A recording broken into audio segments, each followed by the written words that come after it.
Hi everyone, welcome back to Coffee, Books, and Rain. I have my coffee, I have books abounding, I have a new little background, it's still okay, I still have my little Christmas tree right here. Yeah, right here. But honestly, I like the colors and I took off some of the other Christmassy related things and I just feel like it still looks cute up there. So I did take all my Christmas stuff down because we are now, sadly, past Christmas and diving on into January, which just let's go ahead and get this year started, huh? And we are reading, or we just finished reading this morning, Haunting and Homicide by Ava Burke. Now, this one was really cute. I thought it was well worth the read. It was a funny little cozy murder mystery, and I really enjoyed it. Now, it does look like it is number one in a series, a ghost tour mystery number one.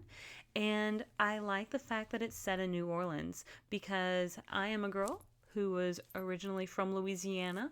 So sometimes being able to just say, hey, I recognize a lot of what you're talking about feels really nice and kind of feels a little bit more relatable to me.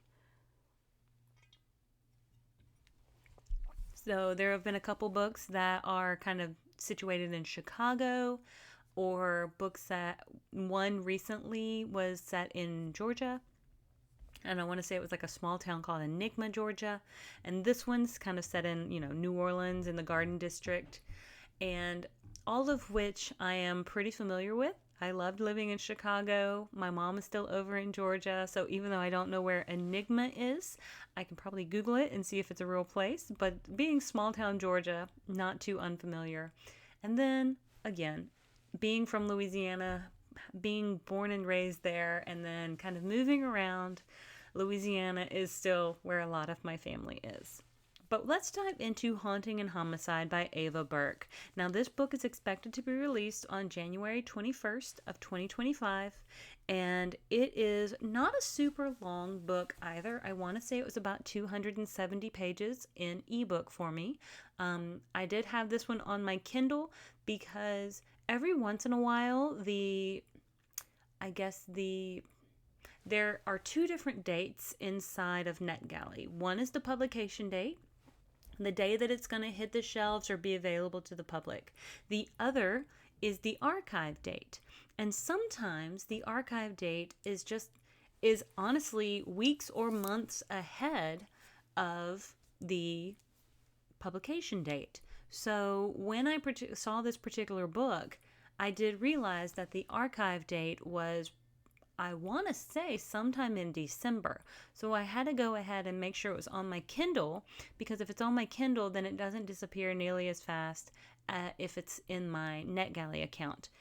So I was still able to read it, and I think I read this book in about 2 sittings. It was very quick, and it was pretty well done in my personal opinion. So let's dive in. Lou Thatcher is haunted by ghost, friendly ghost, but when she finds herself involved in a murder investigation, she's in for the fright of a lifetime in this new cozy mystery, perfect for fans of Amanda Flower and Ellen Byron. Now, I don't know who they are, but I might go look them up. Tallulah, Lou Thatcher, has a she can see dead people. I don't really understand that sentence. It says Lou Thatcher has she can see dead people. So y'all are welcome to go on Goodreads and check that, but I don't think that sentence is grammatically correct. But in New Orleans, Louisiana, this is not a drawback. On the contrary, her ability to see ghosts helps her host viral ghost hunting tours through the historic Garden District. When rival tour guide Adam Brandt, who accused her of faking her encounters to undercut his business, is found murdered, Lou is the only one who can see him, his ghost, that is. It's no secret Adam and Lou were feuding, and with the absence of a suspect, she's the only one with a clear motive. After Detective Dylan Finch, Lou's longtime crush, reveals the murder weapon was a ceremonial... Now, I'm having troubles with speaking. Reveals the murder weapon was a ceremonial dagger from Lou's shop she's officially declared the prime suspect. Determined to prove her innocence, Lou starts investigating right away. Weaving through Adam's business partnerships, friendships, and kinships, Lou must uncover who wished to see him dead before the killer tries to silence her forever. So it does have a little bit of paranormal. There are ghosts, supernatural, there's some family drama, and it is considered a cozy mystery. It is about 270 pages in the Kindle edition, and it does come out January 21st of 2025. Now, I haven't read anything else by this particular author. It says she's got 3 books, but we're going to scroll on to down here towards the bottom because somebody else said review coming soon. Now, I would go ahead. Now, is this an A+ book?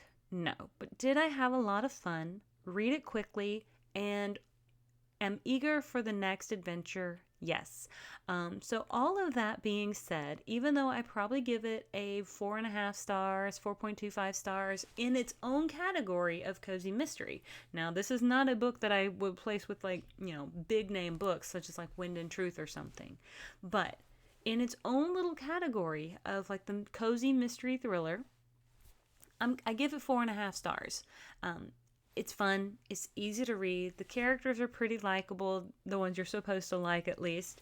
And I think Ava Burke does a really good job of keeping you entertained. It doesn't get too bogged down in some of the drama or the situation. I think there's just enough going on to keep the interest as you're going along. So I like crazy fun ghost tours. I have only ever, I think, been on one. Sadly, no events happening on my ghost tour, but that's okay. Would I love to do more? Absolutely. I love watching spooky ghost shows on YouTube. And so even though, like, probably all of them can be debunked in some manner, form, or fashion, I don't really care. Sometimes it's just fun. And I just like being entertained in that way.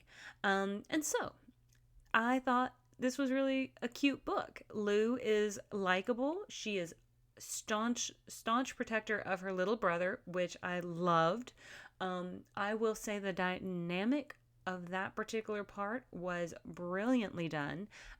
Lou is older than her brother by a little bit. I would say I don't remember how much, but she seems substantially older than him. So when he shows up in New Orleans, kind of on her doorstep, her and her grandmother's doorstep, Lou has a shop. She has her ghost tour business. She is doing pretty well for herself. She's got no love interest at the moment. She's got no kids. It's just her and her grandma and a cat named Fitz and a ghost named, I think, like Kennedy. Well, then the brother comes into the play, and Lou is here to protect him. Like, she doesn't kick him out. She doesn't make him go home. And I love that she listens to him, and she hears him, and wants to give him, like, big sister protection. Like, even though they're only half siblings, like, because she's not related to his dad, Jared, then but she still feels very protective of him. So I really like that. And so that does come into play throughout the book. I don't want to give just a ton away with regards to that, so you'll have to see what that's all about. But it seems as though Tess, the girl in her shop who works part-time, is a super good character. Nan, the grandmother, is really lovely. A new puppy comes along, and of course I will just melt over anything that's got puppies in it. But Lou is out on she's done a ghost tour, and she goes back to her shop and like kind of drops everybody off, says, okay, y'all have a great night. And then she goes for evening walks to kind of decompress. And then sometimes she'll visit some of the ghosts that she has, I don't want to say bargains with, but there's one particular ghost in an area that if Lou says certain things, this ghost will or maybe won't make things happen during that particular ghost tour, because it can get a little weird if something happens on every ghost tour. So Lou will say certain things in order to maybe get the ghost to also participate with a group that's going around. Well, on her walk that particular evening, she stumbles across the body of Adam Brandt. And it said in the summary that Lou and Adam were feuding. Well, it was really that Adam was so upset because Lou was gaining some traction with her ghost tour. And it's because Lou can talk to ghosts. Now, people don't know that about Lou, but Lou is able to find and provide a ghost tour that actually has occurrences happen.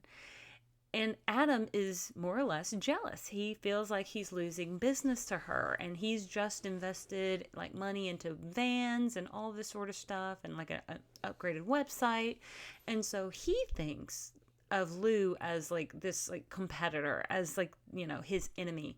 Well, Lou doesn't really see it that way. She just feels like he's really trying to badmouth her, telling everybody that she's like, setting these sorts of situations up in order to, steal his business. Well, she runs across his body, she calls 911, and then she becomes a suspect. The thing is, too, now, she can see his ghost in the cemetery, and he is not happy. He's a very angry, and I don't want to say he's angry because he's upset, but and then when I say volatile, he's just unable to control his emotions because I guess maybe it's a new ghost situation. But all that being said is that now she's trying to work with him to figure out who did it. She's trying to bring up people who may have done it because she didn't do it. However, the police are like, well, you had means and motive and opportunity. And she's like, wrong place, wrong time. Really, that's just kind of her thinking. And the dagger that was used to pretty much stab him in the back was came from her shop. So seems like they're trying to frame her. Well, now she feels as though she's got to go out and prove that she didn't do it. She feels like if the cops are looking at her, they're not looking at the other people. So that's, something else we've got to contend with. Now, that's one of the things I guess I kind of give a pass to on Cozy Mysteries, is there's always these characters that want to do this amateur investigating, this amateur sleuthing. And yes, maybe she does have access to a little more information because she can talk to ghosts. But really, part of my brain's just screaming at her to just let the cops handle it. But she absolutely can't do that. She has to clear her own name. Like, that is part of the crux of this particular book, is that she feels compelled in so many different ways to clear her name. And along the way, she gets threatened, bricks get thrown through her window, she gets some threatening text messages, those sorts of things. But she goes to try to interview people she probably shouldn't be interviewing. She kind of sticks her nose in places that it really doesn't belong. But she really, again, feels as though she's got to clear her name because she doesn't feel like the cops are going to do it, even though this Dylan Finch has known her most of his whole life. She is Dylan's sister's best friend, and so they more or less kind of grew up together. But she still doesn't feel like he is treating her very well throughout the case. So I'm not going to tell you guys too much more. I'm going to leave it really right there. Let's just say she goes on her own, I guess, sleuthing sort of mission in order to prove herself innocent. And I think she does a really good job. So y'all are just going to have to read it to find out. Again, it's an easy book to read. I think I read it in about 2 sittings. I just flew through it so fast. And I highly recommend. If you just are looking for a cozy mystery, not too much brain power required, I think this is a good one to pick up. But until next time, I want to thank you so much for tuning in. like and subscribe if you haven't done so already. And we will continue rolling into January and into this new year, hopefully, with all good things. And I will see you guys on the next stage. I hope you have a great one. Bye.